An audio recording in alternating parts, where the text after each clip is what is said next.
What is up, ladies and gentlemen? It is a Falling Cow back with another video. Today we are going to be officially kicking off a new series I'm starting called A Idiot Ranks, and it's essentially me, an idiot, a moron, and dare I say, a silly fella, will be ranking various things, mostly throughout the Warhammer 40k universe. So of course we're starting the series with the ultimate and most difficult ranking of all time, which is the Primarchs. So before we jump into this video, we're going to get into some ground rules first. What is a Primarch, and generally how do you scale them?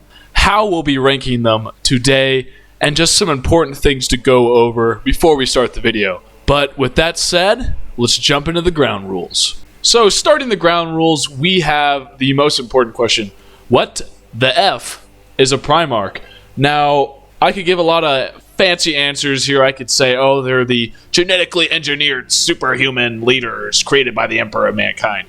But pretty much a simpler version of that is they are all children with daddy issues. They are all superhumans with daddy issues, severe daddy issues. In fact, that 9 of them had to go on a serious rampage and try to kill dad. But how do you scale the Primarchs? And let me tell you, it's frigid hard. It's very, very hard.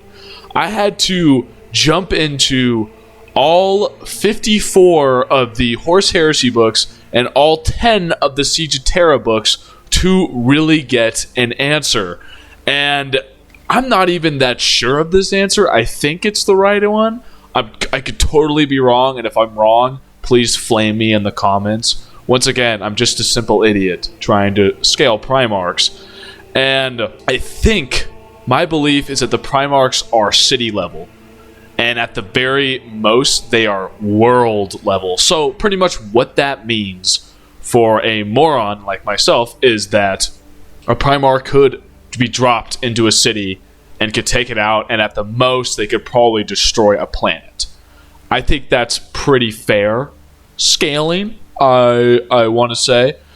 Once again, if you think I'm wrong, please disagree with me. But that's how we're going to be scaling them. That's how they scale in a vacuum. What a nerd thing to say. In a vacuum, they scale to city level. But yeah, so now that we've talked about what the Primarchs are, we're going to talk about how we're going to be ranking them today, and just overall what parts of the lore we're going to be taking from to rank them, and just some general more ground rules. So, good fellas and filladies, as the cool kids say, we'll be ranking the Primarchs based on their general prowess and powers. So that means who's the big dog or top dog, essentially. And we'll be discovering this through feats through the Horus Heresy, Siege of Terra, and some 40k novels. Now, the Primarchs we're going to be ranking is all base forms of Primarchs. So that means, unfortunately, I know, no Demon Primarchs and no Chaos Shenanigan Primarchs. I'm looking at you, Horus. Horus Lubercal, infused on Chaos steroids, is the most broken character in Warhammer 40k. That dude literally thrashed Sanguinius's ass without even trying, and then pretty much fucked the Emperor in the ass, but through plot armor was defeated. Yeah, we're not gonna be ranking that Horus or all the Primarchs. It wouldn't even be a ranking. It would be Horus on one side and everyone else on the other side. It's too silly. It's too silly to do, and it would just be unfair. Whenever a Demon Primarch loses, it's horseshit. It's horseshit. Like Guilliman and Montarion in the Plague Wars is horseshit. The Emperor's intervention is horseshit. I could do another video talking about Guilliman's plot armor, which I understand is essential but it's horseshit. So we're not going to be talking about demon Primarchs or anyone that's taken too many chaos steroids. So that means we're only going to be looking at base Primarchs. So that is mostly the traitor Primarchs, either during the Great Crusade or towards the very beginning of the Horus Heresy. So that's like Fulgrim. Fulgrim falls to Slaanesh so early on in the Horus Heresy, but we'll be looking at him before he falls to Slaanesh. So no demon Primarchs whatsoever. Why? Because I said so, you big fat loser. It's my video. It's my video. Deal with it, Timmy. So essentially, we'll be taking into account a Primarch's durability, strength, and overall power from the established lore to truly see who is the strongest, or as I like to say, who is the big dog. With that said, the feats I will be looking at the most is Primarch duels. So that is mostly Primarch v Primarch fights. I feel like this is the best way to truly see who is the strongest. Now, 3 side notes to add with that statement is that 1, Primarch duels are sometimes unfair, with third-party interventions, random occurrences, and Deus Ex Machinas. For example, Leman Russ absolutely baning Magnus the Red does not mean Russ is stronger than Magnus, as Russ had the Sisters of Silence with him, which pretty much nullified Magnus's greatest strength, which is his Psyker abilities. So although he got baned like Batman, he is still not weaker than Leman Russ, just simply because he lost in that fight. So in these fights where it's not exactly a level playing field, I will be taking bits and pieces from those fights to establish the feats of these Primarchs without taking the direct outcome. So Russ is not stronger than Magnus, but we'll be taking in the feats that he does throughout that duel. A second note is we'll be taking a word of mouth statements with a grain of sand. So going back to Leman Russ, wow, I really do hate him. He says he could beat several of his Primarch brothers. With that said, there are no feats to truly back this up, so it's hard to take this statement as a true fact. Now, if multiple people state the same fact or opinion, then that statement will be more validated than by a single person. So, for example, Horus being stated as a great warrior throughout the series by multiple of his brother Primarchs is more validated, and I feel like it's more of a true statement than Leman Russ simply saying, oh, I could kill Angron, I could beat Corvus Corvax. That I'm going to value less than multiple people stating the same thing. Now, a third note is, like I said before, this is an incredibly difficult ranking, as every single one of these novels has been written by a collection of different authors. Thus, each author scales their Primarchs differently. You know, all their durability, their skill, and their power are all different throughout the series. So, even though I am an idiot, I'm going to try to piece together the lore throughout the collective 40k universe to really see and scale who is the strongest Primarch. Wow, a lot of rules, a lot of ground to cover. So let's jump into who I think the weakest Primarch is, or as I like to say, who gets dog walked the most. Let's start with number 18. All right. So coming in the 18th spot, or weakest Primarch spot, is, you guessed it, Logar Aurelian, also known as the Azurian. Now, legit, do not act surprised. You knew this was coming, and if you didn't, shame on you. Throughout the established lore, Logar gets absolutely dog-walked. Like, bro is literally on his hands and knees for half of the Horus Heresy.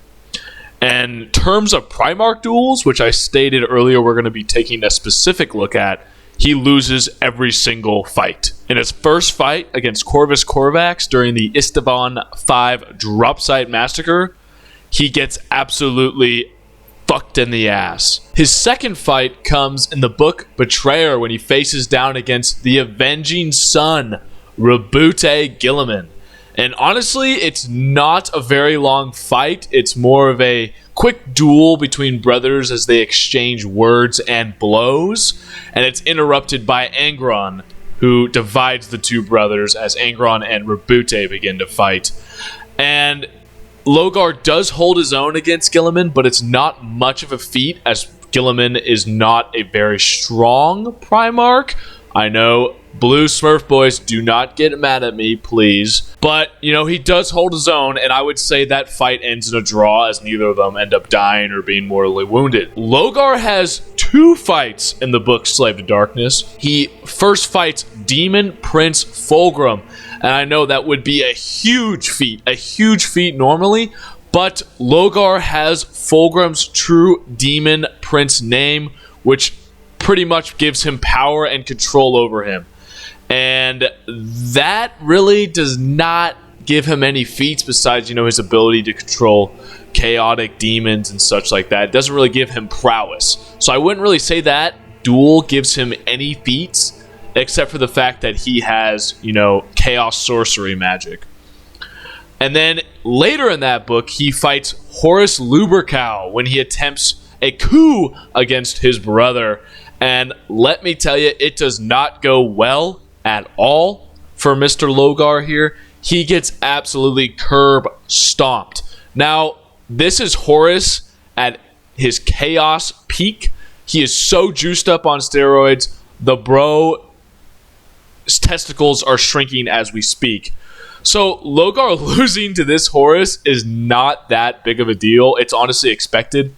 So we're going to be closely looking at the most fair duel of his 4, which is his first one against Corvus Corvax. So like I said, it occurs during the Drop Site Massacre, and throughout it, it's very clear that Logar doesn't stand a chance. I mean, he even says he's going into this fight, he's probably going to die. So he knows he's going to get bodied.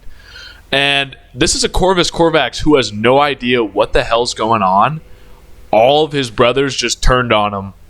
So he's kind of bloodthirsty. He's rampaging through, you know, the Galvorbeck, who are the demon-possessed word bearers, and Logar tries to stop him.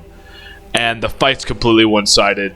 As you read the book, the excerpt itself, you're like, wow, Logar doesn't stand a chance. Corvax essentially disavows him, and he has the killing blow. Logar's once again on his hands and knees, and Deus Ex Machina Conrad Kurz, the other emo twin, saves Logar from being beheaded. So I think this fight is pretty it obviously cements Logar as a pretty bad duelist. And I mean, he has other feats. He does have psychic abilities that awaken very early on in the Horus Heresy, but he doesn't really do much with these psychic abilities. I know he tanks some Warhound plasma bolts, but he gets pretty wounded from them, and he does use his psychic abilities to, you know, throw objects around, but that's pretty normal for a psyker, so I wouldn't say he's a very strong psyker. Yeah, he's just not that strong, honestly, quite frankly. And I know some of you are going to say, oh my god, what are you talking about, a falling cow? Logar is so instrumental in the Horus Heresy, and I'm not even going to say you're wrong, because he really is. In fact, without him, it wouldn't have happened at all. So if we were saying who's the most influential Primarch, sure, Logar would be top 5, maybe even top 3, maybe even the top pick, because, you know, without him, Horus doesn't get corrupted, and therefore the Horus Heresy doesn't even start. But we're talking about prowess here, and the bro he gets bodied. He gets dog walked. Like there's like no real part in the lore where he doesn't just get fucked up.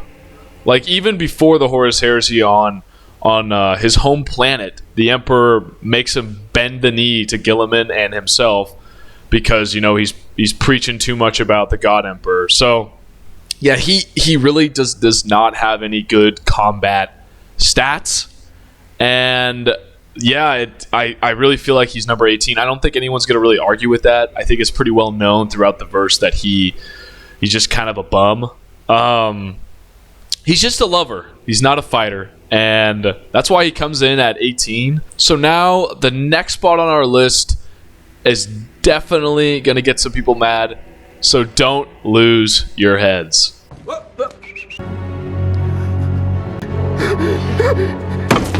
I know I'm upsetting a lot of Iron Hand fans right now, but I'm right. I'm freaking right. Ferrus Manus is not a strong Primarch. He is definitely not a strong Primarch. But his main issue is he is not written well, and secondly, there is just really not a lot of lore about him, and then he's just killed off at the very beginning of the Horus Heresy.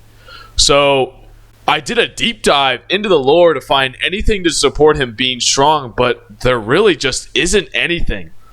All of his feats come from two books, Fulgrim, where he dies, and his own Primarch novel, where he looks like a complete moron. Quick little spoiler for Ferrus's book, Gorgon of Medusa. He essentially takes over compliance started by an Ultramarine chapter master. Even though it's been stated that Rabute and the rest of his legion will revive and system to smooth over the campaign, Ferrus decides he's going to push on ahead and conquer the worlds without his brother's aid to prove his mettle and skill as a leader. This ends with him abandoning all avenues of diplomacy and committing near exterminatus on one of the worlds he's targeted, after being explicitly told that both Rabute and the Emperor wanted all 10 worlds relatively intact. And as a cherry on the cake, Ferrus berates the Ultramarine chapter master already there and essentially forces him into an unwinnable battle. It's kind of insane. He just looks like a complete moron. And sure, there's some quotes from the other Primarchs suggesting that he's a strong Primarch or that maybe he's a duelist, and that some even say that he was in the running for War Master. But like I've stated before, these were stated by characters' points of view, so we can't exactly take that as 100% true. And Horus does say, I will give Ferrus credit, Horus does say that without Ferrus, they'll lose the war because he's such a great tactician. Which, to me, makes no fucking sense. That makes no sense to me. If he's such a great tactician, why did he drop Pod into Esteban 5 with only half his legion and act surprised when he got absolutely fucked in the ass? Which makes no sense. I just feel like it's just... Ferrus just suffers from a lack of lore. Lack of lore and just the overall storytelling just bends him over. Because he just gets killed off so early in the whole timeline. So when we're looking at feats, we're going to just be looking at his Primarch novel and Fulgrim. And in his Primarch novel, he fights, but he's not like, he doesn't have too many amazing feats. So we're probably just going to be looking at Fulgrim, which has 2 Primarch duels in it. He fights Fulgrim twice in that book. And you guessed it, he loses twice. The first time, he does get a little surprised, but Fulgrim soundly beats him and knocks him out with his own weapon, Forgebreaker, which is kind of hilarious. Fulgrim proceeds to rob him and then use that same weapon against him on the Esteban 5 Dropside Massacre, where they fight again. This time, the fight is a lot more even, as Fulgrim and Ferrus spar for quite some time, and Ferrus even disarms Fulgrim for a moment before his demonic blade gives him a strength boost, which propels Fulgrim to disarm Ferrus and then behead him. Rest in peace! I mean, Ferrus does put up a very good fight against Fulgrim, so I have to give him props for that.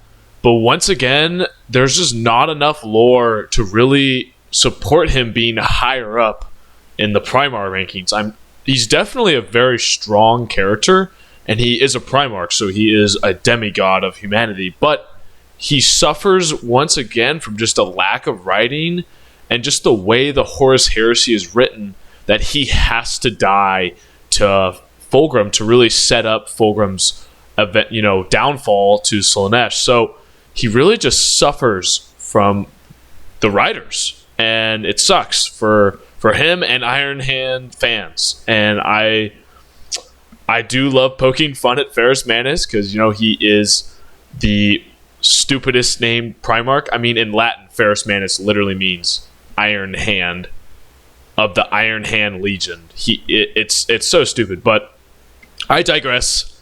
Ferrus Manus is at number 17, on to 16. Coming in at number 16, we have Alfarius and Omegon, the threefold serpent. Another tough one, but I believe this placing makes sense. I was really struggling between putting Ferrus Manus at 16 or Alfarius at 17, but I ultimately decided with putting Alfarius ahead of Ferrus Manus. But you could ask, Cal, how does Alfarius beat Ferrus Manus? Well, although Alfarius is the smallest Primarch and is suggested to be the physically weakest Primarch by several of his brothers, he actually holds up pretty well in his duel against Rogel Dorn, which we'll be getting into later in this segment. Outside of his fight with Dorn, he has several stealth feats that I think are pretty remarkable, such as sneaking up on the War Master on his own ship, or being able to hide his own presence from his own brother Primarchs. But that is also one of the flaws with Alfarius, as most of his feats come from, infiltration and stealth instead of prowess. He hasn't really fought a ton of Leviathan beings like his other brother Primarchs. He mostly kills a lot of Space Marines, causes a lot of destruction, and then dopes the fuck out. So we'll be taking a particular look at the fight between Dorn and Alfarius, as that is his only true 1v1. We're not going to be taking a look at Alfarius versus Guilliman, because that came from an old, early 2000s Astartes index, and I feel like that lore is slightly retconned by now, so that Alfarius and Guilliman didn't really fight. It's all hearsay, so I'm not going to really take it into account. So we're going to be looking at specifically Dorn versus Alfarius from the book Praetorian of Dorn. First off, I want to start by talking about Alfarius's grand plan. So Alfarius is convinced by aliens to side with his brother Horus to permanently kill Chaos, since the aliens claim that if Horus wins, Chaos will starve itself out and will be eliminated, which I think also makes no sense. Like, first off, how is Alfarius, who has been doctrined into the Imperium, going to trust these random Xenos, they're Eldar and their other Xenos, trying to convince him that you should betray the Emperor? It's one of those things that I feel like the Horus Heresy kind of rushed all the Primarchs being corrupted and falling to chaos or siding with the traitors. There's a lot of silly reasons why they decide to betray the Emperor, and Alfarius is definitely one of them, but we're going to talk about that in another video. But I digress. Regardless of how Alfarius turns traitor, his actions throughout the Horus Heresy are confusing as fuck. He constantly contradicts himself. He constantly acts for the loyalists, acts for the traitors, and it honestly makes no sense. And I think that's part of his weird plan, is it makes no coherent sense. And regardless of what his whole arching plan is, he ultimately invades Pluto and the Sol system with his whole legion, activating sleeper cells and killing thousands, maybe even millions of loyalists. And at the grand climax, he faces down his brother Rogel Dorn on the planet of Pluto. Now, this duel is super confusing to dissect, but we're going to dissect it nonetheless. So Alfarius, throughout the fight, is trying to convey to Dorn something about ultimate victory, while at the same time it appears he's trying to kill him. Dorn, on the other hand, is definitely trying to kill him, and the fight itself is honestly pretty close. Alfarius and Dorn, having murdered both each other's Terminator squads, are viciously locked in fights. They're countering each other's attacks. There's a lot of elaborate moves, and honestly, Alfarius puts up a really good fight. But at the climax of said fight, Alfarius goes in for a killing blow with his spear, and Dorn steps into it, taking it in his shoulder, which allows him to pin in place Alfarius, and then he sweeps in with his chainsword, viciously bisecting Alfarius' hands and then beheading him. So Alfarius absolutely gets whooped, but does put up a good fight. I do want to touch on a side note real quick. Alfarius' blow does get touched by a Space Marine, but I feel like that makes no true effect on the blow, as a Space Marine scales so much lower than a Primarch. Now we'll compare this fight with Ferris's, because I feel like I'm going to get a lot of comments about this order being switched, and I feel like I'm so conflicted to put Ferris at 16 and Alfarius at 17, but I feel like Alfarius really does put up a really good fight against Dorn, and I feel like throughout the fight it's kind of a toss-up on who's going to win or lose, but ultimately Alfarius takes the blow directly to his noggin. So I feel like, I just realized that they have the same exact death. That's kind of funny. But Ferris, I feel like, is right at 17, even though they both lose their heads. Wink, wink. That's actually hilarious. I just realized that. I'm definitely keeping that in the video. Alfarius definitely puts up a better fight than Ferris, and I know I'm going to get a lot of comments. Cal, you're an idiot. I know I am. What are you? On to 15. I feel like a lot of you saw this one coming.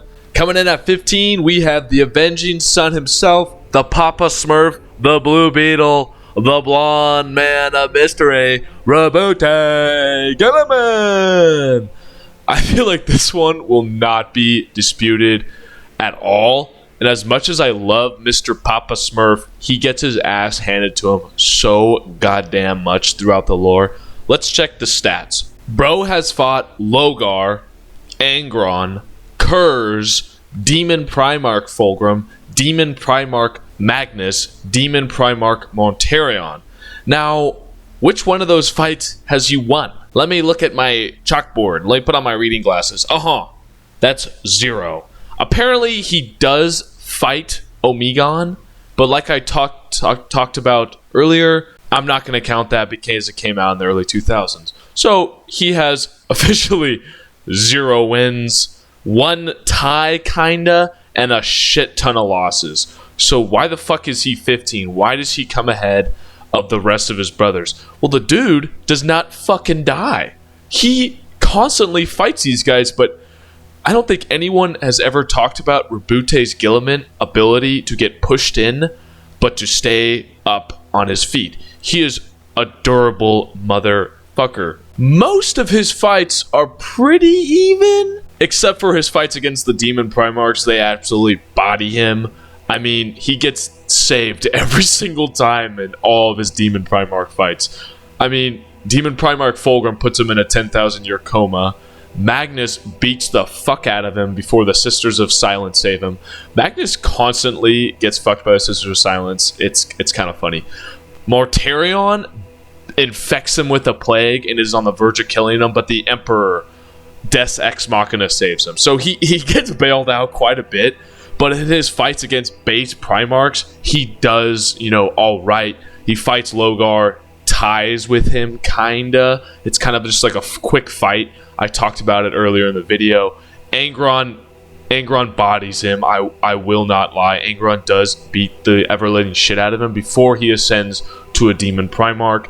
And Kurz, who he fights alongside Lion L. Johnson. This fight is pretty insane, I'm not gonna lie. But Conrad Kurz comes out the victor. And Gilliman, he doesn't die, he does get wounded though. So I would say that he definitely lost this fight as well. Gilliman, he's durable and he's a good S fighter. I think he would beat the other 3 on the list, and supposedly he has beaten Alfarius. We're not going to talk about that though, but I think Gilliman's durability and his ability to stay on his feet and keep fighting is quite remarkable. One of his feats that are outside of Primarch duels that I thought was super amazing was in the book No Fear. Logar launches his surprise attack and Rabute Gilliman gets blown out of his fucking ship's window, and the dude survives in space without a helmet on and then proceeds to sneak up on a pack of word-bearer space marines and kill them without any weapons but his bare hands. I mean, I bet you a bunch of Primarchs could do that, but that is insane. He is one durable motherfucking nerd. So maybe in the future, I can break down Guilliman's power level now that he has the Emperor's Blade, but we're talking about base form Guilliman, and I think this form comes in at a solid 15. Once again, his durability is insane. It's not really talked about by anyone, or not even me. I didn't even know his durability was this good, but it's kind of phenomenal. So that's why Guilliman comes in at 15. I know you guys are going to be angry at me for some odd reason, but he deserves to be here. On to 14. Coming in at 14, we have the big baby himself, Perturabo, the Lord of Iron. I know, a very controversial pick, and I know I can hear the Iron losers crying, but just remember, we're basing this ranking on power and strength, and the Lord of Iron just doesn't have a ton of feats to really back him up. He definitely kills a ton of Space Marines. I mean, who doesn't? And he definitely has insane durability feats, but he doesn't really have the prowess to back it up. His only duel with a Primarch is a Demon Prince, and it's Demon Prince Angron. Who he actually ends up beating, surprisingly. But you could say, wow, Perturabo beat a Demon Prince. He should be way higher up on this list. And if he did, in fact, 1v1 a Demon Primarch and defeat him, he would be in the top 5. But he didn't exactly do that. From the book Slaves of Darkness, Perturabo and Angron fight on this desolated world that Angron has absolutely obliterated. As you know, he serves the Blood God, and Perturabo has been sent by Horus to recall Angron and bring him back to the front. Now, this fight is more of a strategic victory than an absolute, combat victory, as Perturabo tanks blow after blow after blow as he slowly defeats Angron and shows him that he can absolutely obliterate all of his World Eaters with his cannon barrage. So it's more of a strategic victory, but he does tank so many hits from a Demon Primarch that I have to give the big loser some respect. Perturabo is more of an armed general and a genius rather than a combatant, so it doesn't really make sense to place him higher than 14. I feel like he is definitely one of the smartest Primarchs, so if I was doing a list on who's the most genius, Perturabo might be in like the top 5, top 3, as he's able to problem solve issues and come out the victor, as we can see with this fight with Angron. But he just doesn't have the physical prowess feats to really put him higher than this. I mean, throughout the Horus Heresy, he kind of gets bent over. Firstly, during Angel's Exterminatus, he gets betrayed by Fulgrim, who uses his soul as an apotheosis tool to ascend to a Demon Prince, and he even loses command of the Siege of Terra when Mortarion takes over. So he's kind of getting bent over throughout the Horus Heresy. He even quits the siege early because he loses command, and overall he's just kind of a big old baby. And you could say, oh, that's kind of you're kind of being biased, and I would say I am, because I totally do not have a crush on Rogel Dorn. So although throughout all this evidence, I feel like 14 is a pretty good spot on him. We just don't have a ton of material on him fighting other Primarchs or just being in combat in general. He's just a super nerd, which with daddy issues. So he comes in at 14. At number 13, we have the smelly boy himself, Mortarion, the Lord of Death. Now, Mortarion is such a freaking tough one to rank, guys. He has been said to be the most durable Primarch, as he literally smokes poison crack out of his mask on the daily, but he also doesn't have a ton of prowess feats before he turns into a Demon Primarch. Fuck you, Typhus. He only has one Primarch duel, and that is in Scars, where he fights the Khan. Now, Mortarion, overall, I think might be the most durable Primarch out of all of them. So why the heck is he at 13? Because he simply can't deliver the finishing blow. Mortarion takes so much punishment during his fight with the Khan, but he just doesn't really land anything for him to be considered like a considerably strong Primarch. So he can tank it. He can take it. He is the definition of a support character. he is that guy on the front lines tanking everything, but he doesn't deal enough damage to really matter. So let's take a look at the fight between him and the Khan on Prospero.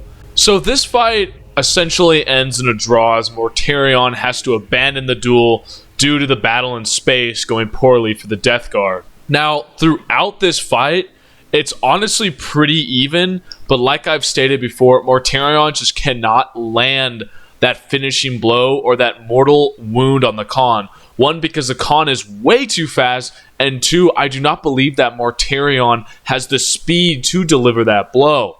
So say he was fighting another Primarch, I don't think he would have the prowess to really wound that Primarch. With that said though, I think Mortarion is definitely the most durable Primarch, even more durable than Perturabo, more durable than, I guess, Guilliman. Somehow, I guess he is ranked as one of the most durable Primarchs. But yeah, Mortarion, it's so hard to rank him because he only fights the Khan in one duel, and it's a draw, and then he gets turned into a Demon Prince in Buried Dagger. So it's kind of tough to really rank him, but I think this spot is where he deserves to be.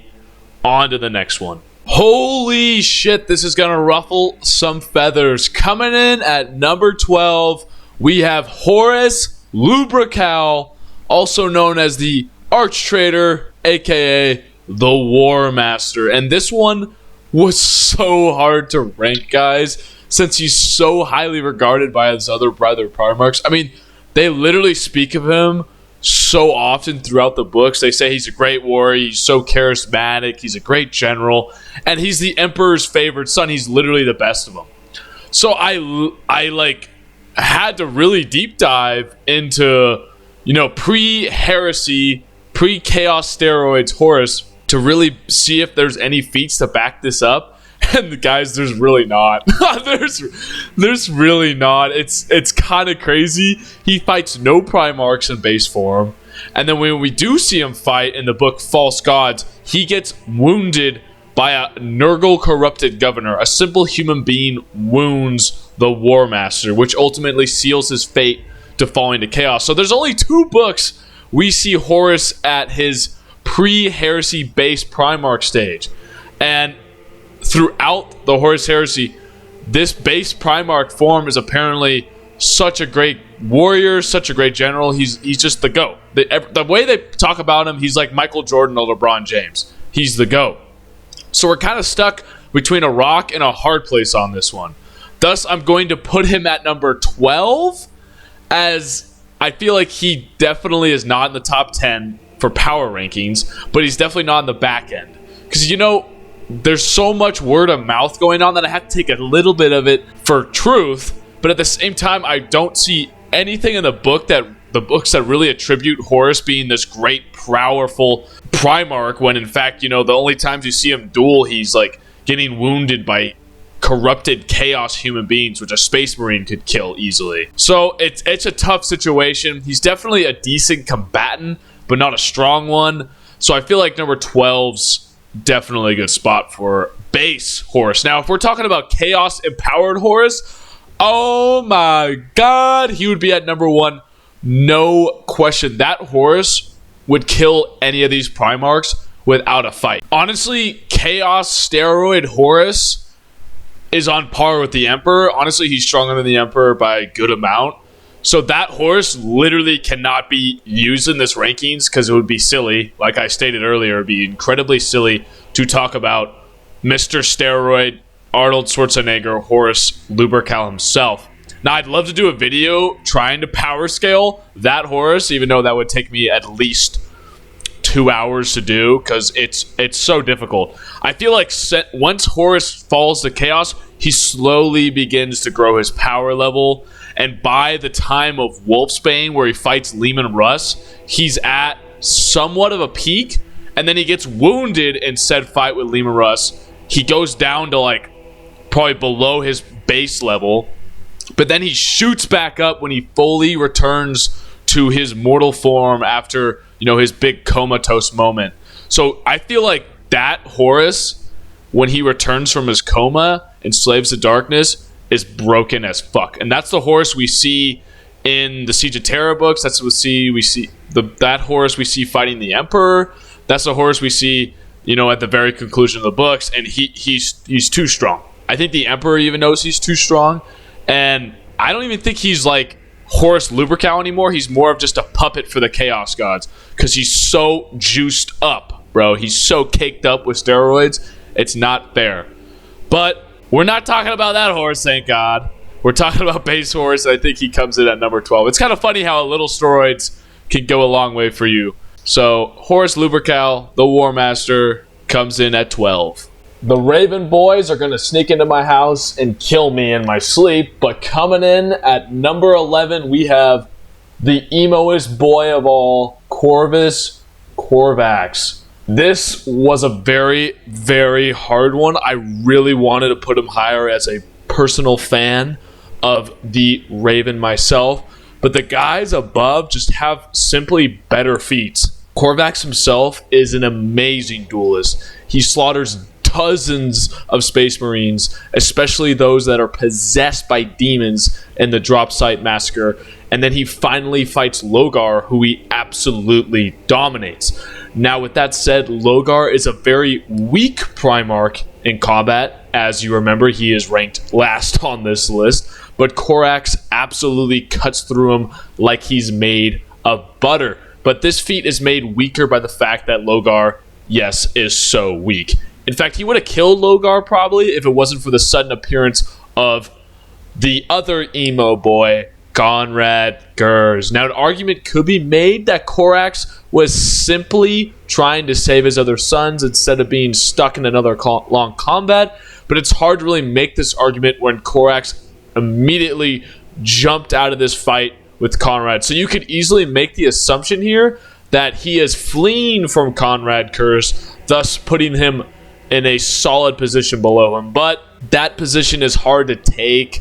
It's give or take. You know, Corax could have simply, you know, wanted to go save his other sons across the battlefield, but you could also make that argument that he was so afraid of fighting two Primarchs at the once that he decided to run away. But I digress. Whether or not he was running away or not, Corvus Corax still dominated Logar in a fight, which puts him in this position.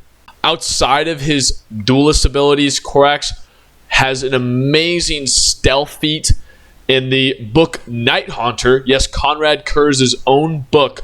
Corax sneaks up on Conrad and his whole squad of Space Marines, including Sevatar, catching them completely by surprise. I think the excerpt even says that he just suddenly emerges from the darkness because Corvus Corvax has the ability to completely hide himself, which is insane and makes him incredibly powerful.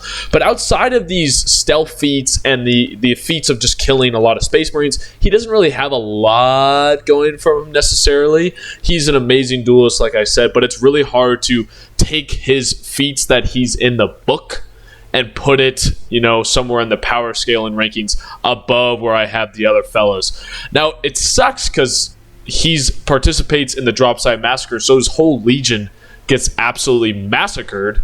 So he doesn't really show up in the book. He gets more DNA from the Emperor, which the Alpha Legion immediately sabotages, and then he kind of disappears from the heresy. I know he saves Leman Russ later in the series, but he's not in the Siege of Terra.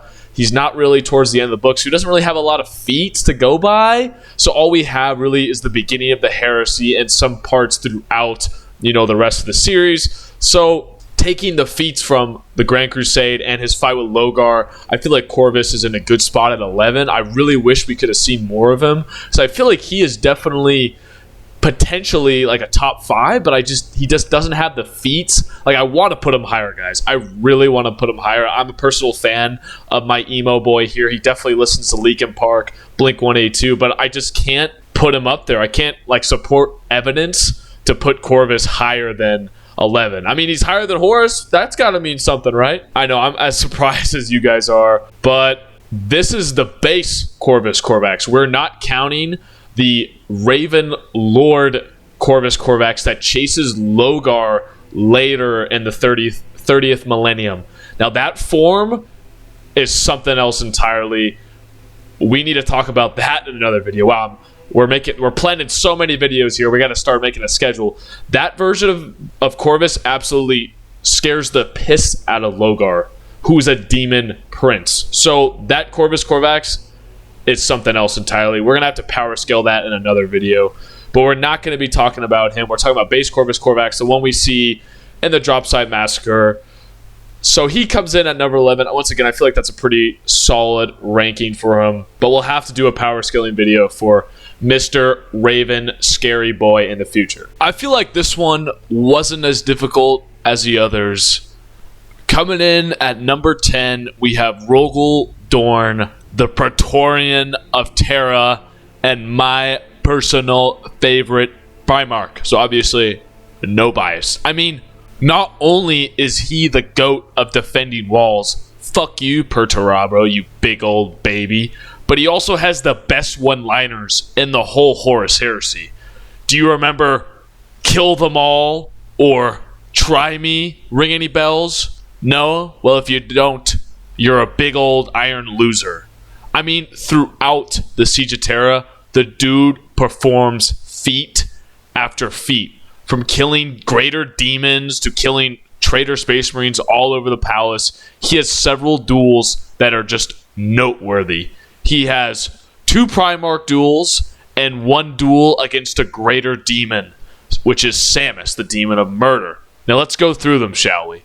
Although he spends most of the Horus Heresy at home building a sandcastle, the war finally comes to him when Alfarius invades Pluto. And Praetorian of Dorn and Alfarius duel, and it's an equal fight for some time before Dorn tanks the pale spear to his shoulder, which, mind you, disrupts things on the molecular level, and then proceeds to curb stop Alfarius' face in with his chain sword.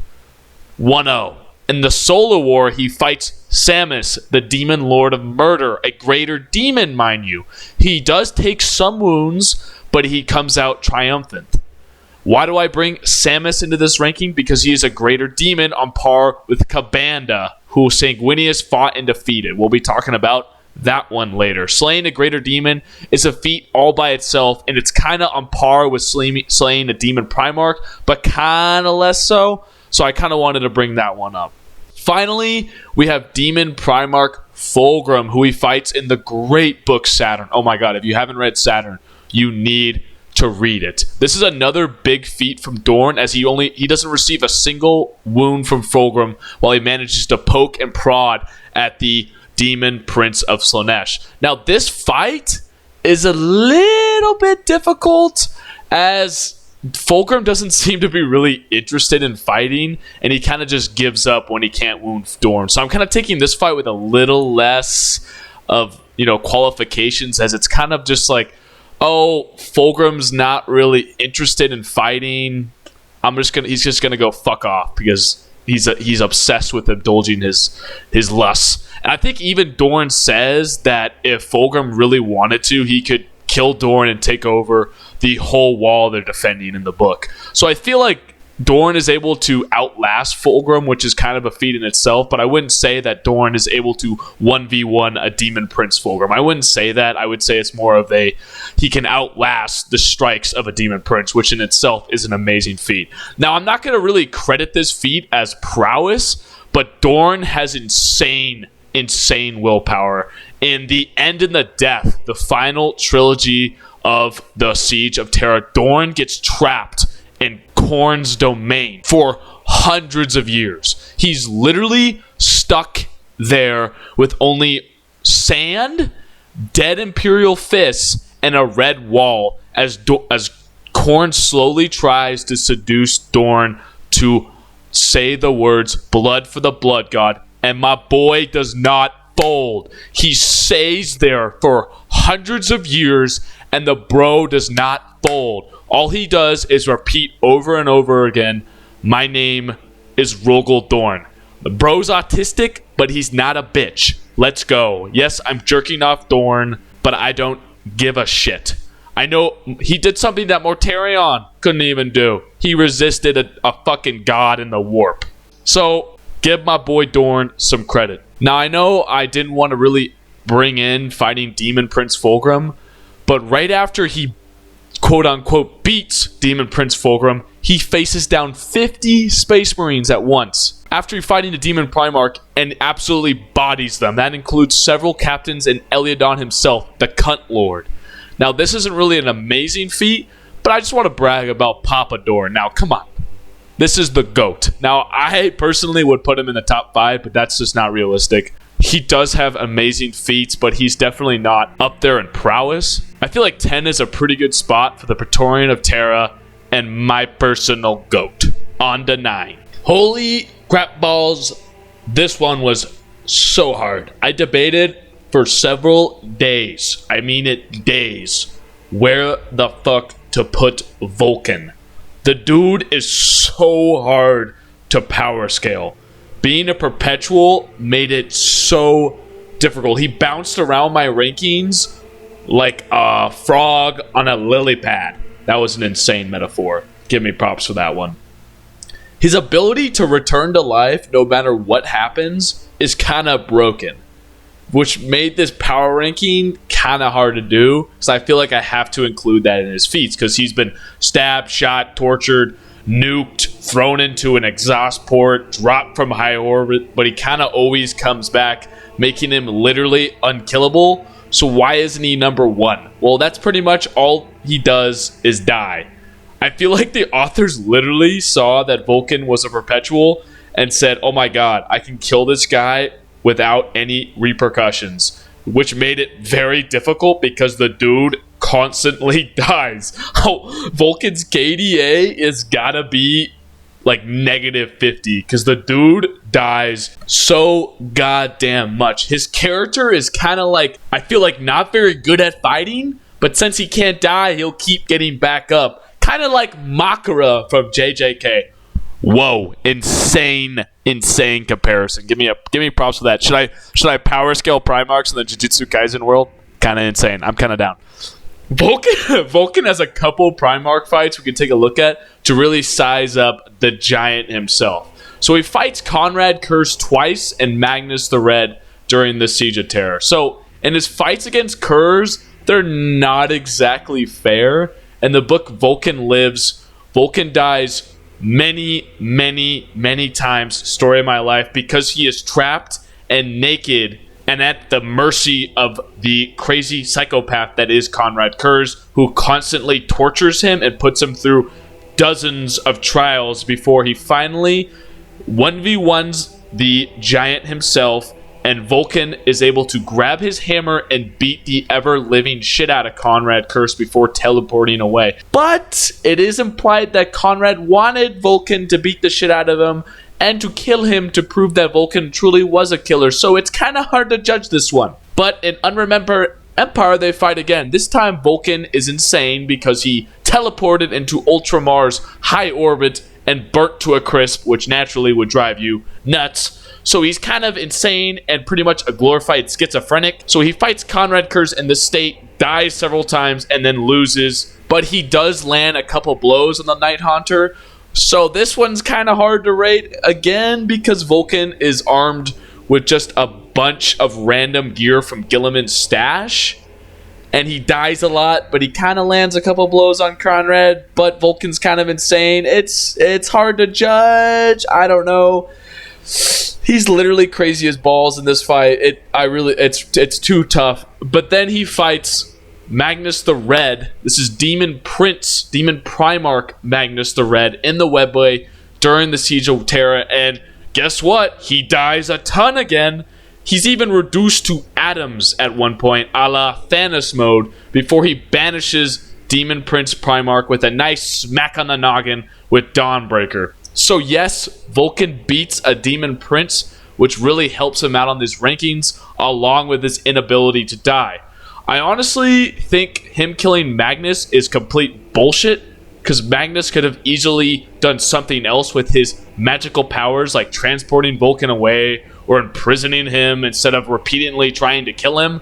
But I guess Magnus is kind of an idiot, and his hubris is kind of part of the reason why he's kind of an idiot. So I'll kind of give that one to Vulcan, because Magnus is kind of, like I said, a fucking idiot. He totally did not do anything wrong, right, guys? But this is honestly one of my biggest gripes with Warhammer in general, is that they always seem to fuck Psykers over and nerf them when the story demands it, especially with Magnus, because the Sisters of Silence always just pop up when he appears, because no one else can beat him, because he's like a Psyker, and Psykers are broken, so you always have to throw something at him to nerf him. But we're talking about Vulcan here.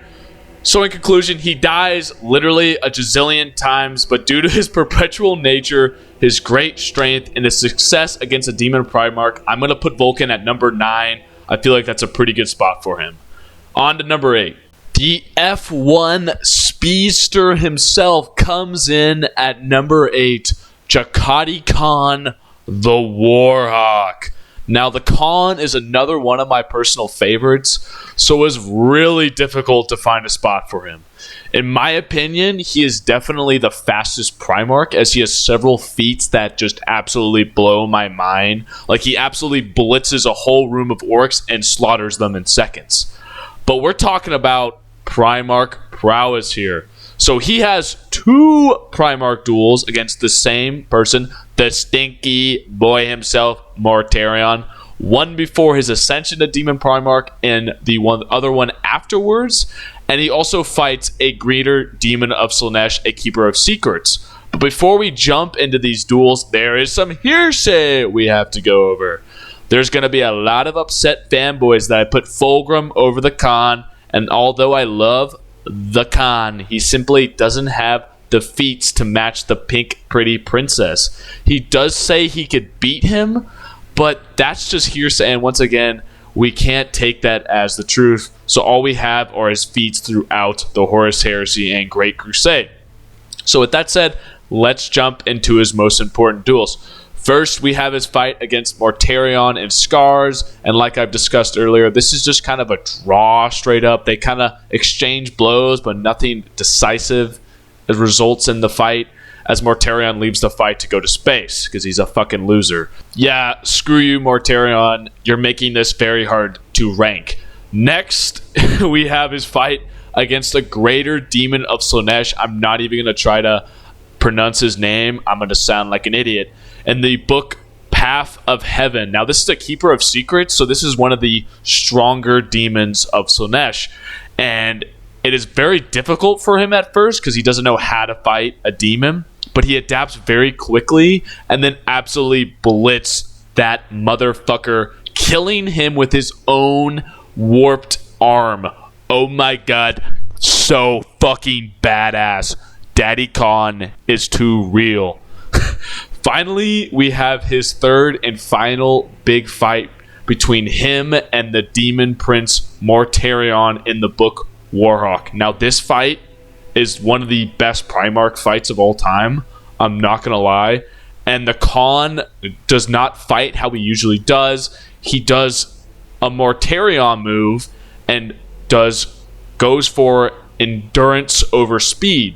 So Jakati Khan takes blow after blow after blow from a demon Primarch, showing how durable he truly is before he finally catches Mortarion on his ass and delivers the final blow that banishes the demon Primarch, but at the cost of mortally wounding himself and pretty much knocking himself out of the Siege of Terra. So this victory for the Khan, it's kind of Pyrrhic, I want to say, in a way. So it's almost a draw. It's almost a draw. So although he does banish the Demon Primarch, he kind of loses too because he can't fight for the rest of the Siege of Terra. And honestly, from the books, it seems like he's dead, even though that's not true. He's just literally comaed out. So although I love the Speedy Boy, he doesn't exactly straight up beat a Demon Primarch, but he does manage to banish it, which is still an amazing feat, and he tanks so many blows from Mortarion. Once again, if you haven't read the book Warhawk, you need to go check it out. This fight is too fucking good. But please do not kill me, White Scar fanboys. He's still the GOAT in my heart. Oh boy. Coming in at number 7, we have the Wolf Gang himself, Leman Russ. Now, he is very hard to rank, just like Vulcan. He's quote-unquote the Emperor's executioner, but doesn't really execute anyone. In fact, he is kind of the one getting executed throughout the Horus Heresy. He has multiple Primarch duels, but we'll touch on them in a moment. I first want to go over some hearsay bullshit that Russ says in the book Wolfsbane. I think fans of the series take his words too seriously, and they believe Leman Russ is in a top 5 prowess Primarch. He is definitely strong, but I think what he says is bullshit. He specifically states that he can't beat 2 of his brothers, Sanguinius and Kurz, but claims that he could beat the rest of them, including Fulgrim and Angron, which I believe is utter bullshit. I know Space Wolf fans are going to kill me, but this dude is lying out of his ass in this statement, and I will prove it by going through the Primarch duels. His first duel comes from his own Primarch Dommel, Leman Russ the Great Wolf, where he briefly fights the Lion over a simple insult.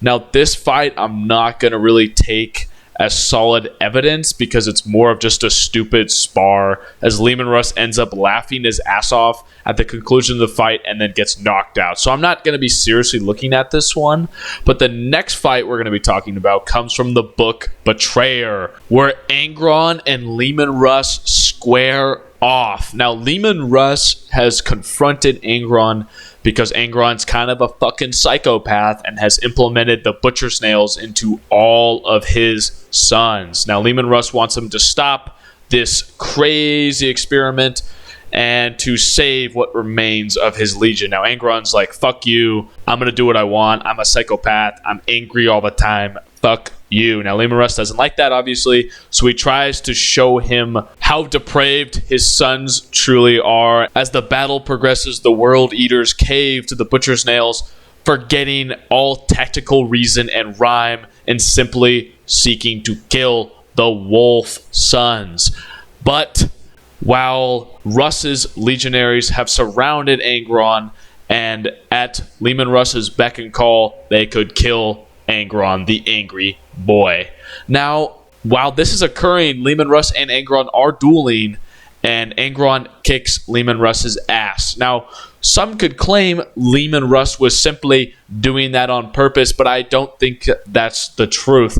Angron could have easily killed Leman Russ, but he didn't either, so I think both of them are holding back in a way, but Angron definitely beats Leman Russ, and I don't want to hear any bullshit from you Space Wolf fans trying to suck Leman Russ's dick. I don't want to hear it, okay? He simply loses. The way I see it is Leman Russ is one cocky motherfucker, so I don't see him in any universe wanting to lose to Angron to prove a point. He would try to beat Angron to prove that point, and then use his sons as a second counterpoint. So I feel like that's pretty good evidence, along with the fact that Angron does simply beat him. Now, next, we have a very controversial duel, which is Magnus the Red versus Russ on the world of Prospero in the book Prospero Burns. Now, Leman Russ, he's a strong Primarch, but he can't beat Magnus. He simply cannot beat Magnus. Magnus is the second strongest Psyker in the universe, second to only the Emperor. So Magnus is already really strong. Spoiler for the rankings later, but Leman Russ gets bailed out by the Sisters of Silence. So we can't really use this duel as a confirmation that Leman Russ is stronger than Magnus because of the Sisters of Silence bailing him out. And once again, Magnus the Red gets fucked in the ass by the Sisters of Silence. Name a better combo, Sisters of Silence and Magnus. But the fight I want to check out the most to really power scale Leman Russ is his fight against Chaos Steroids Horus Lupercal in the book Wolfsbane. So in the book Wolfsbane, Leman Russ decides, very stupidly, to take his whole legion from Terra and attack Horus Lupercal in an attempt to assassinate the War Master and bring the war to a speedy end. Now, he is equipped with the Spear of Russ, which shows those impaled with it the ominous truth, we'll say. So Horus is attacked by Leman Russ, and they duel. Now, Leman Russ actually kind of beats this Horus. He is armed with the Spear of Russ, which is a pretty strong power amp, but Horus is also chaos fucked up. He is so chaos steroided, he is powerful as fuck. So this is where I'm getting that Leman Russ is in the top 10 and why he is at the 7th spot, because he essentially beats this Horus but technically loses. So I'll break it down for you. So Leman Russ and Horus are dueling, and Leman Russ is able to get his spear past Horus's guard and inflict a wound on him. Now Horus regularly would take that blow and be like, oh, just a flesh wound. But since it is the spear of Russ, it essentially brings the past Horus back to him. All the regret and shame he feels for betraying the Emperor fills him, and all of his chaos corruption leaves him. So all of his power leaves him. He's essentially almost back to normal Horus, and Leman Russ is ready to deal that final blow, but since it's normal Horus returned back to his mortal form, Leman Russ hesitates, and Horus is like, gotcha, bitch, and slices him with his talon, effectively mortally wounding Leman Russ and ending his part in the Horus heresy. I know, super lame. I would have loved to see Leman Russ fight one of the demon Primarchs, but alas, we don't get to see that moment. So Leman Russ does kind of beat Horus on steroids, but it's technically a loss. But I'm going to say that's an amazing feat for Leman Russ and himself, that he was able to beat steroid Horus even though he was armed with the Spear of Russ. I feel like that's an extremely amazing feat. So I'm giving you guys some props, Space Wolf fans, and that's why Leman Russ comes in at number 7 on to 6. And I know you guys are not going to like this one, but I think it's the perfect choice. The Pretty Princess comes in at number 6. That's right. It's Fulgrim the Phoenician. Now, this one was tough. I originally had him in the 5th spot, but after a lot of debating with myself and realizing that Fulgrim is actually a fucking bitch, I decided to move him back to 6th, and I think it is actually the perfect spot for him.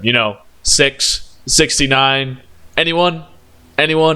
Tough crowd. I digress though. Fulgrim has some pretty good durability feats outside of his 2 Primarch duels against his BFF, Ferrus Manus, which we already discussed earlier. He cuts his head off. Fulgrim literally takes a headshot to his face in the book Angel Exterminatus when a Raven Guard and an Iron Fist sneak up on Perturabo and Fulgrim's meeting, and they take a nice little shot at his dome. And the dude does get hurt, but literally tanks it. And after seemingly only a few hours is already healed. Now, I don't know if that's Fabius Bile being a mad scientist, but I think Fulgrim taking a needle round to his noggin is a pretty good durability feat. Now, I think most of the Primarchs could survive that, but that's insane. He took a literal headshot to the dome and did not die, unlike his BFF, who can't seem to find his head. Sorry, I'll stop with the Ferrus Manus jokes. Another lesser-known feat comes from the book Fulgrim, where he literally chokes out an avatar of Cain. An avatar of fucking Cain, guys. I know. Everyone seems to be killing avatar of Cains nowadays, but this is still an insane feat. That is a fragment of one of the Eldar's powerfulest gods. That's crazy. But outside of these insane feats Fulgrim has, he is one of the few Primarchs outside of Dorn and Horus to actually kill a Primarch. He literally is undefeated, even in his demon form. I'm not counting the Dorn fight as bro literally wanted to go make cocaine out of human bones instead of fighting. He literally said, I'm bored, I'm gonna go F off and go kill human beings and snort them. He didn't literally say that, but come on, we all know that is what he was gonna go to. Can we talk about Fulgrim's fall though? Like, seriously, like, he was the best boy, legit a super chill dude, and then he turned into a cokehead in the span of a few months. Like, fuck that layer blade. That thing is a piece of shit. Terrible. I think at one point in the book Fulgrim, he doesn't have the blade, and him and Horus are joining up, and Fulgrim's like, fuck, I could kill Horus right now and end the war. And he's kind of like, shit, I think I'm going to do it. And then Eliodon, the fucking little shit cunt commander. Wow, I'm swearing a lot in this one. gives him back the blade, and then all those thoughts are gone. You know, I think it's perfect I'm actually swearing this much for the Slaanesh boy himself. But once again, I digress. Fulgrim has 3 duels, 2 in his base form, and then 1 as a Demon Primarch, so we won't count that one. And he destroys Ferris. Like, Ferris, it doesn't even seem like Ferris stands a chance in either duels, except the second one. The second one's a little, they fight equally for some time, but eventually Fulgrim takes over and beheads him. That may be because of the Lair Blade giving him a slight, buff, but I feel like he was more conflicted during the early goings of the fight, which made Ferris disarm him. So I feel like if Fulgrim was like totally down to kill his friend, I think it would have been a quick duel over in like 5 seconds. And that's one of the tough things with Fulgrim, is he literally falls to Slaanesh so early and so quick that he's already a Demon Primarch like halfway through the Horus Heresy, and he's off doing random shenanigans like doing drugs and sexual shit that we probably shouldn't talk about. This is a children-friendly channel. Totally, guys. Come on. But yeah, that's one of the problems with Fulgrim, is he gets turned into a Demon Primarch. Demon Primarch so early on that it's kind of hard to like fully grade him. But he has an amazing amount of feats before he becomes a Demon Primarch, so you kind of have to give him like the 6th spot, and then you have a bunch of hearsay where a lot of Primarchs talk about how strong of a duelist Fulgrim is, and I feel like it translates onto the paper, into the books, that he really does come out on top. I think 6 once again is the perfect spot for him. Let's go to 5. I think a lot of people know where this one is going, and if you don't, you might get a little angry. The angriest boy is next. Coming in at number 5, we have Angron, the Red Angel. And oh boy, I can already hear the wolves howling at me for this spot. But we all know Angron is stronger than Leman Russ. Come on, guys. We've already talked about this. Before he is forced to become a Demon Prince, he absolutely dominates several of his brothers in his base form.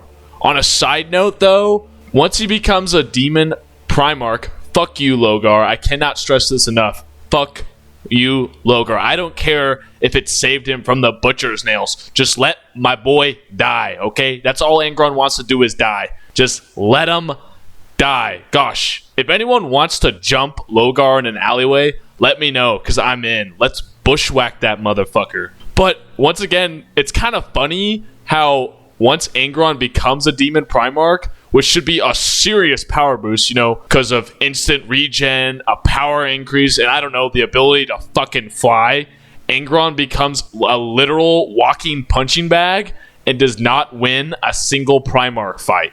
He loses every single one he's been in since then. It's kind of crazy, which once again shows you how silly the authors can be and how annoying plot armor is. Now, as silly as it sounds, pre-Demon Prince Angron's greatest strength was his anger and rage.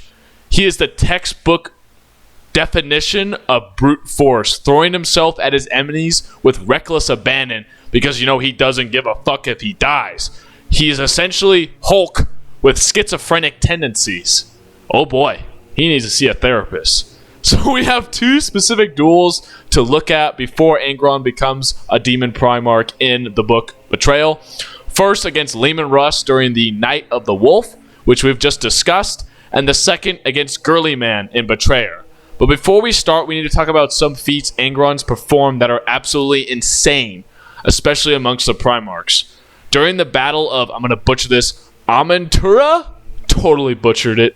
In the book Betrayer, Logar has attempted to save Angron after he was buried 20 feet underground by a trap rigged by the Ultramarines. His survival is another amazing feat, but that's not what we're going to talk about. Logar, since he is a big fat loser like he is, ends up getting pegged by plasma bolts from a Titan and is about to be crushed when Angron jumps from the debris and literally holds up the Titan, preventing it from crushing Logar. A Titan weighs 410 tons, which is the equivalent of 903,895,000 pounds, or 79 Asian elephants. Holy fucking shit. Bro's insane.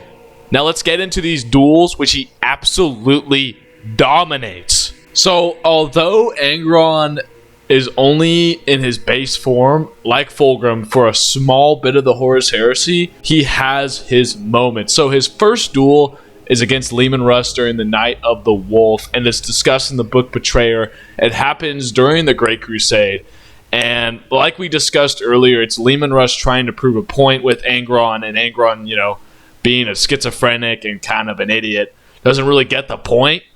But we're not talking about who's smarter than who. We're talking about who's stronger than who. And Leman Russ gets his ass handed him to by Angron. And I know the Space Wolf fans are going to be crying again that I'm bringing this up, but it's the truth. Literally, Leman Russ is crawling away from Angron at one point. He's beaten, although Angron would have died at the Space Wolf, so I guess the strategic victory would have gone to Leman Russ. In a straight-up 1v1 duel, Angron tore up Leman Russ. And I know you could say Leman Russ wasn't trying to kill his brother. Well, Leman Russ is a cocky motherfucker, and we all know that he wouldn't just lose a fight just to prove a point. He would try to beat Angron first. We already talked about this. You're not changing my mind. Space Wolf fans, go eat some meat and roll over. His next fight comes against Girly Man in the same book right before he becomes a Demon Primarch, and this duel is not even close. It's even further distance than the Leman Russ fight. We all know that Gilliman is not a good duelist, and it shows. Angron just kind of throws himself at Gilliman, and Gilliman's like, my nerd intellect cannot combat his axes, and he literally is barely able to defend himself, just as Angron, through Logar's stupid chaos magic, ascends into a Demon Primarch of Khorne. Now, these two fights show that Angron is insanely powerful. He beats the number 7 on our list, Leman Russ, and he easily beats the number 15 on our list, Gilliman. So he is obviously a top 5 Primarch.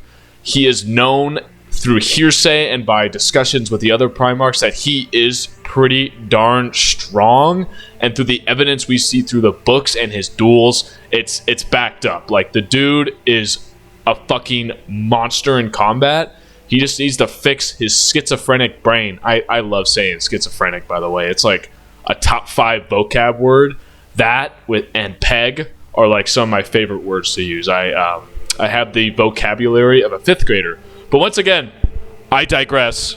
Angron deserves to be at 5. He is the best boy. He's honestly one of my favorite Trader Primarchs. Him and the guy next on the list, spoiler alert, are my favorite Trader Primarchs. And I would love to see, you know, Angron be like a loyalist in an alternate timeline where he doesn't have the butcher's nails, and it's just kind of like a best bro with one of the other Primarchs or all the Primarchs, because, you know, he like really emphasized brotherhood even with his fucked up brain, and I would love to see him, you know, healthy. But obviously we don't get that because 40k, everyone is depressed and scared. But I once again digress. Another vocab word that I love to use. If you've watched this whole video, you're probably growing tired of the word Doug. I digress. That's 2 words. Uh-oh. I'm rambling. But yeah, Angron deserves to be at 5. He really is a monster in combat. The next one on the list, I don't think you're going to be surprised about. This dude literally does have schizophrenia. No one should be surprised by this pick. It really is obvious. Conrad Kurz comes in at number 4, this schizophrenic, emo Batman of the Warhammer universe. Kurz is, simply put, a monster. He barely misses out on the top 3 and is truly a force to be reckoned with amongst the Primarchs. He has, by far, the most Primarch duels, particularly against the best boy Lion. He doesn't even die to a Primarch, choosing to get beheaded by some silly little assassin sent by the High Lords of Terra. So before jumping into all 8 of these duels, wow, that's a lot, we have a ton of hearsay to go into. So throughout the Horus Heresy, multiple Primarchs confirm Kurz's status as a strong duelist and warrior. Leman Russ, who's one cocky motherfucker, we've already talked about that, even says that Kurz could beat him in a fight. Him and Sanguinius. He puts Kurz in the same tier as Sanguinius as someone he would lose to. That's crazy. Like, that's absolutely crazy. So beyond this, he is extremely stealthy, being able to pass unseen even by other Primarchs, and his most powerful skill is foresight. Similar to Sanguinius, he can see possible futures, giving him a massive advantage in combat, and also his paranoia, schizophrenia, and someone could say insanity. Now let's go into his 8 Primarch duels. So we've already talked about his first one, which is against Vulcan in the book Vulcan Lives. In this book, he is pretty much just torturing Vulcan over and over and over again, like a sadist would. And he kills him so many times. But at the end of the book, Vulcan, breaks free in their final confrontation and beats the ever-living shit out of Kurz with his hammer Dawnbreaker, and chooses not to kill Kurz, instead opting to teleport away. Now, this duel is, I talked about it earlier, is not really, can't really make judgment on it. You can't say, oh, Vulcan beat Kurz, Vulcan should be way higher on this list. Kurz is implied that he wanted to die to prove a point that, Kurz and Vulcan are equal. If Vulcan, kills him, he'll stoop to that level, but Vulcan doesn't, thus proving Kurz wrong. So, this fight I'm taking with a grain of salt. It just Kurz literally killed him dozens of times earlier than this, and you could also make that argument that Vulcan's naked in this shit, so it doesn't really count as much. So we're not going to really be talking about that fight. The next fight comes in the book Savage Weapons, and it's the first fight in the many fights to come between the Lion. Now, this is after 2 years of inconclusive fighting in the Thramas system between the Dark Angels and the Night Lords, and Kurz asked the Lion to parlay on one of these worlds. They end up meeting, only bringing 2 warriors each. The Lion brings Corswain, and I'm going to butcher this, Alahaus? Oh, that's fucked up. And Kurz brings Sevatar and Sheng. Kurz and the Lion talk for like a slight moment before, Kurz, being the asshole that he is, absolutely roasts the Lion, which absolutely riles him up, and then they start dueling. Now, Kurz's prowess is truly shown here, even managing to get on top of the Lion as he begins to strangle the fuck out of him before Corswain, Deus Ex Machina, arrives and stabs Kurz in the back, interrupting the fight and allowing the two parties to, flee in different directions. So this fight, it is straight up, both Kurz and the Lion are at peak performance, which is going to come up later while we're discussing Kurz. But also it's hard to, take it literally, as some of the fight you can't exactly see what occurs because it's from Corswain's perspective. So, when Corswain comes upon the Lion, he's getting choked out, but you don't really see how it all came about, how the Lion and Kurz ended up on top of each other. I know that sounds hella sexual, but it's not. I would honestly predict that the Lion is better with using weapons, and at some point Kurz disarmed him, and since Kurz is a primal schizophrenic, was able to pin him down. Wow, this is getting really sexual. And, choke the ever-living fuck out of him. Regardless, though, Kurz wins, although he is pretty wounded in this duel as he gets a sword sprouted in his back. Funnily enough, the second fight between Kurz and the Lion is completely one-sided. It comes from the book Prince of Crows, which happens shortly after their first duel. The Night Lords are ambushed by the Dark Angels, and Conrad Kurz boards the Invincible Reason, the Lion's flagship, to buy his legion some time to escape. And this time, the Lion absolutely beats the shit out of Kurz. He literally, a la Hulk, picks him up by the ankle and smashes him against a wall over and over again. The book literally describes Conrad Kurz as being paralyzed at one point. He literally puts him in a hospital. It's even said the Lion ultimately deals 11 wounds that would have been fatal to an Astartes, a fucking Astartes. Conrad Kurz is saved, fortunately by Sevatar, but he falls into a coma. So he definitely lost this fight. The Lion is he's wounded, but not really that hurt.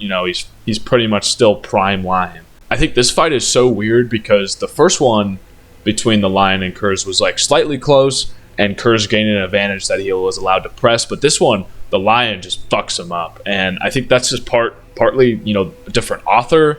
different power levels overall. But I think it makes sense because the lion is a better duelist, and it's possible that during this fight, the lion used his martial prowess with weapons over Kurz's, primal instincts, like I talked earlier before. Kurz would later sneak aboard the Invincible Reason once again and remain there until the Dark Angels and the Lion arrived at Ultramar, setting the stage for Kurz's insanest set of fights. So the next 3 fights come from Unremembered Empire.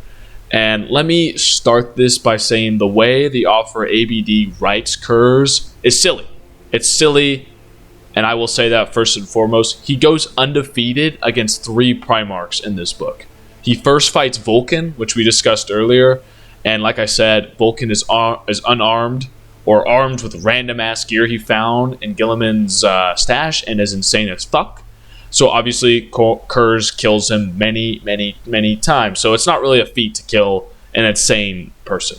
He then fights both the Lion and Gilliman at the same time. Yes, you heard that right. Kurz fights literally 2 Primarchs at once. One who we haven't even ranked yet. Uh-oh, spoilers. Someone would say that Kurz won this fight, but honestly, it was pretty even, with Kurz appearing to have a slight edge. But this fight isn't very long, as his whole plan is to draw them in before springing his trap, which is to blow everything up terrorist style. Still though, it is an insane feat to fight 2 Primarchs at once and not only survive, but to hold his own. I mean, Kurz is literally fighting the Lion, who obviously is either 1, 2, or 3 on this list. I won't spoil it. And he's fighting Gilliman, who, we've talked about this before, has somehow insane durability. So he is definitely a strong motherfucker. Kurz's next fight, and I believe possibly his best feat, comes in the book Pharos, where he fights literally Sanguinius, another Primarch we have not ranked on this list. Oh my fucking god, Kurz is OP. He literally fights the Lion and Sanguinius, who are either 1, 2, or 3 on this list. Oh my god. This fight ends in a literal draw, as both of them have foresight, and thus neither of them can land a killing blow on the other. Kurz tying with Sanguinius is crazy. Sanguinius is amazing. I'm just going to say that for right now, and he draws with him. That's insanely impressive. And the final duel the Kurz has, wow, he has so many, is between the Lion once again, and this one isn't even close again. I think this time the Lion finally lets go of attempting to plan his fight with Kurz and simply uses his base instincts, which he used to fight the beasts on Caliban, thus making Kurz's foresight ability completely useless, allowing him to easily defeat evil Batman. So Kurz has some insane duels with many, many, many Primarchs, and with his ability of foresight and his seemingly inability to be fucked in the ass, he comes in at number 4. I want to touch on one thing before we go to the next thing. I think Kurz's greatest strength is that he knows how he's going to die, thus he doesn't really care for himself in combat, and he takes risks that other Primarchs might not do, thus putting him in positions to easily beat his opponent. So he's got that insane fighting style, which puts him on such a higher tier than his other Primarch brothers that it's like a no-brainer he comes in at number 4. But he did not get that inevitable victory against the Lion, so he's not going to come in the top 3. So obviously you can guess who's number 3 on our list. The Duelist comes in at our 3rd spot on our list, and honestly the Lion is easily and might even be the best swordsman of the Primarchs. He is literally a knight in shining armor, and although he seems to only fight Kurz, he does have one particular fight I want to talk about that will cement his spot in the top 3. Now, the Lion has a grand total of 4 duels against Kurz, and we literally just talked about it, so I'm not going to go into extreme detail again. The Lion is definitely stronger than his demented and fucked up brother Kurz, as he gets the final victory against him in Angels of Caliban. And his 2 losses to Kurz can simply be chalked up to, 1, you don't really see what happens in his fight in Savage Weapons, and you don't really see what happens because it's from Corswain's perspective. And I will say that Kurz is a dirty fighter, which helped him get the edge on an honorable warrior like the Lion. But in these other 2 fights, in Prince of Crows and in the final book, Angels of Caliban, the Lion dominates. He literally shits on Kurz like he's a 12-year-old playing Black Ops 2. It's not even close. These are not the duels that I really want to discuss that will cement the Lion, even though he does have the victory over Kurz. I really want to talk about the Lion's fights against greater demons, particularly Chaos Fateweaver, and his demon Primarch brother Angron in the 40th millennium.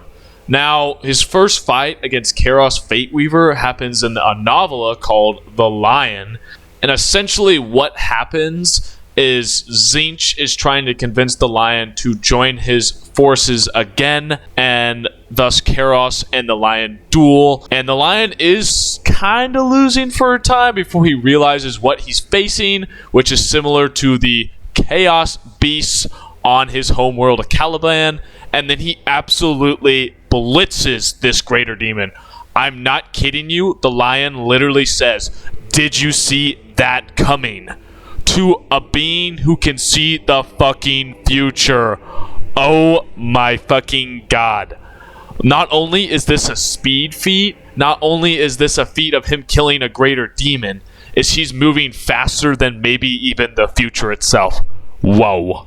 Whoa. I know a lot of Primarchs have killed greater demons, but this feat of the Lion just absolutely blitzing Chaos Fateweaver and demolishing him is crazy. But I don't even want to talk about this fight that much. I want to talk about the Lion facing his brother Angron in the 40th millennium on the planet of Wormwood, the evil copy of Caliban. Now, this fight is insane because the Lion has aged 10,000 years, so he's not at the prime form Lion, which fought Kurz, which killed Fateweaver, which fought endless amounts of Space Marines. He's definitely older. His stats, his prowess have definitely decreased, and one could say, oh, this fight isn't as significant because the Lion has the Emperor's shield. Well, I would say his age and the shield kind of weigh each other out, and he's facing a demon Primarch fully manifested.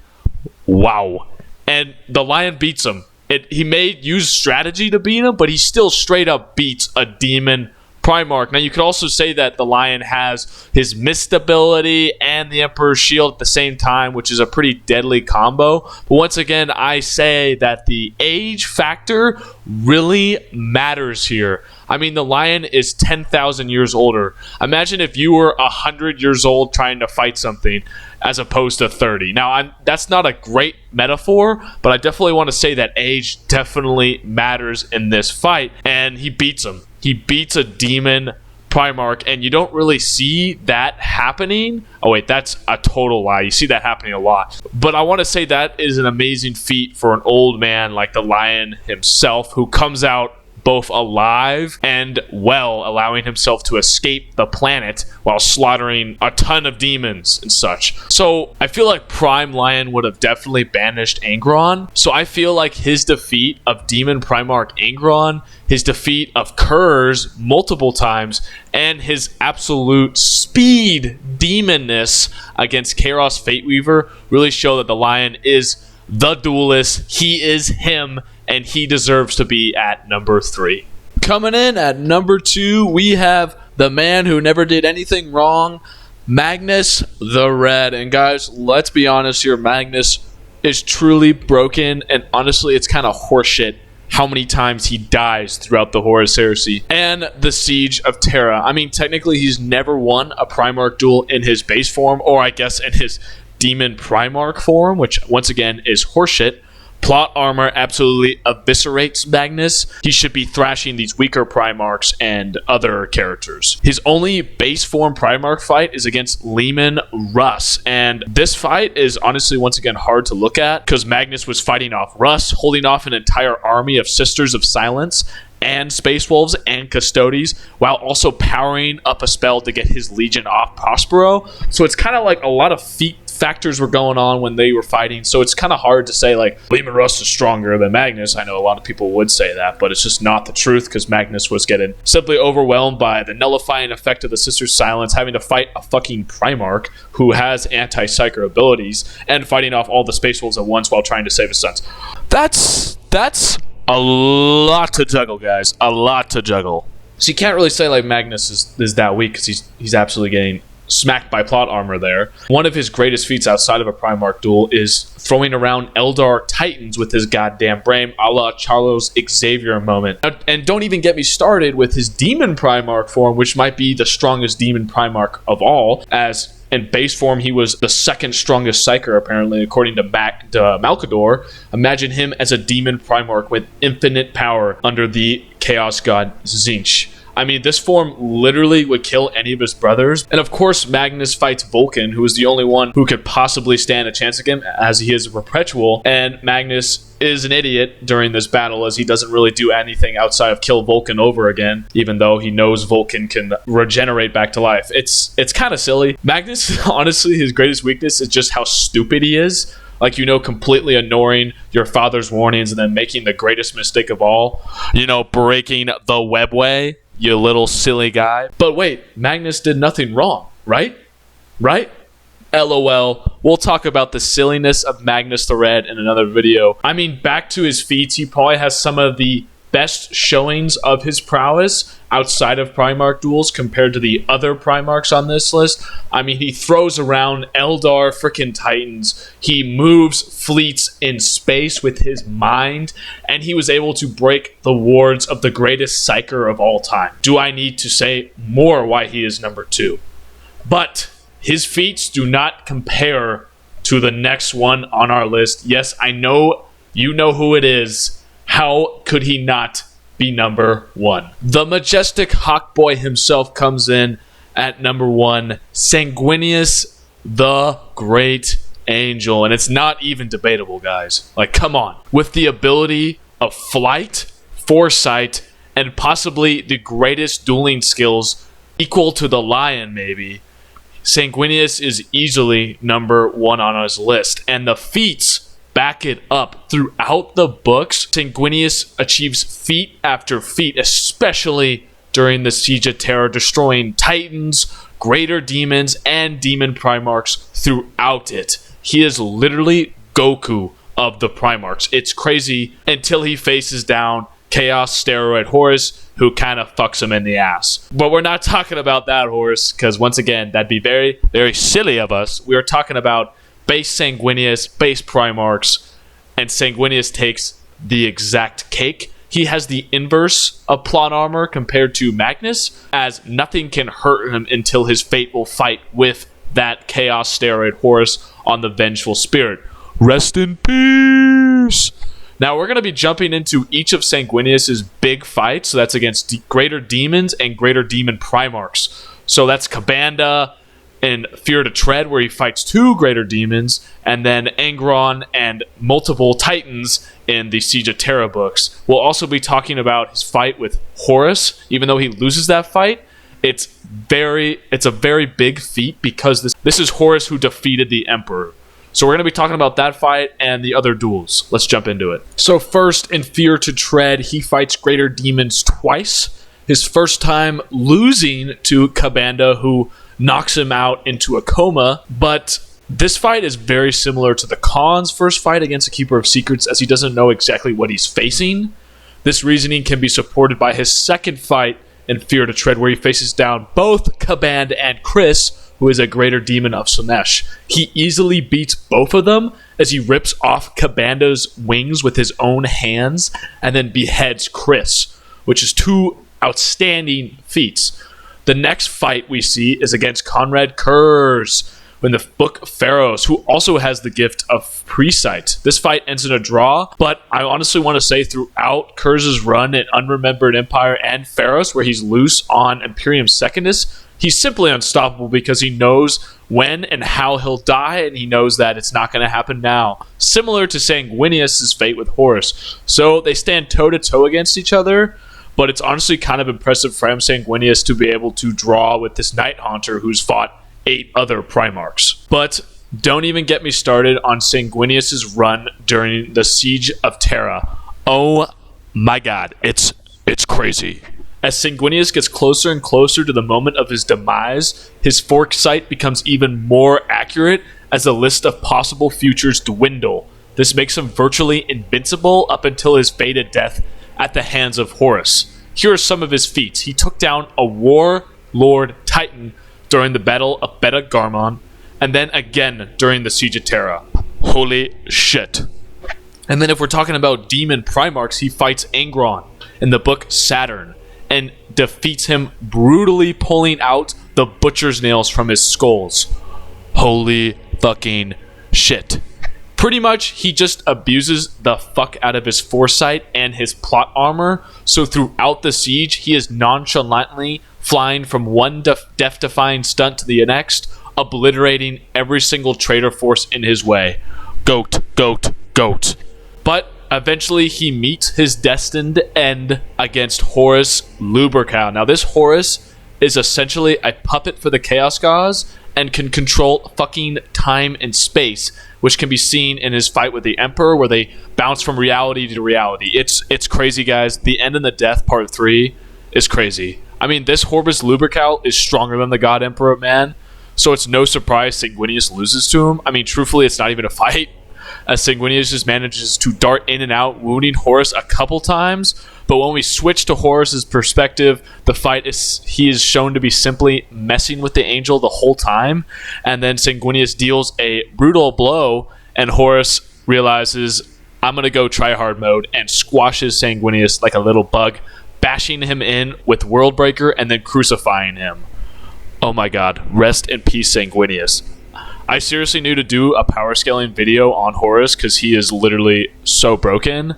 But I think that is enough evidence to show that Sanguinius is the strongest Primarch. I mean, he can fly, he can see the future, and he's had some insane feats that really back up why he should be number one. I don't really think any other Primarch throughout the lore really shows how strong they are.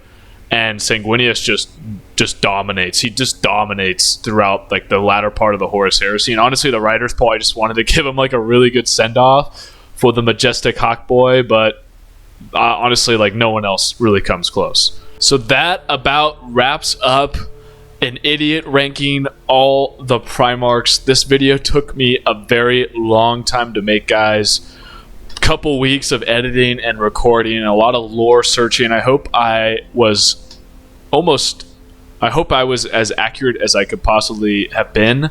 I really tried to, take notes from the books and really compare them, but I definitely made some mistakes along the way, and I know I'm going to get yelled at. But once again, I'd like to remind you I'm simply an idiot, not a genius. I think this is where the channel is going to be going the next couple months or so, maybe forever. I really am passionate about Warhammer 40k and 30k and all Warhammer, so I'd love to just do videos on it, especially like the lore comparisons. I absolutely am thrilled to be finally, doing something like this, which is ranking all the Primarchs. If you really like the video, like and subscribe. There's going to be a lot more content like this. I'm thinking about, power scaling Horus or power scaling each Primarch, or maybe just talking about certain lore aspects like why Magnus is a fucking idiot, or why Logar is a silly goober, or why the Emperor is a terrible father, stuff like that. And I just want to keep it silly.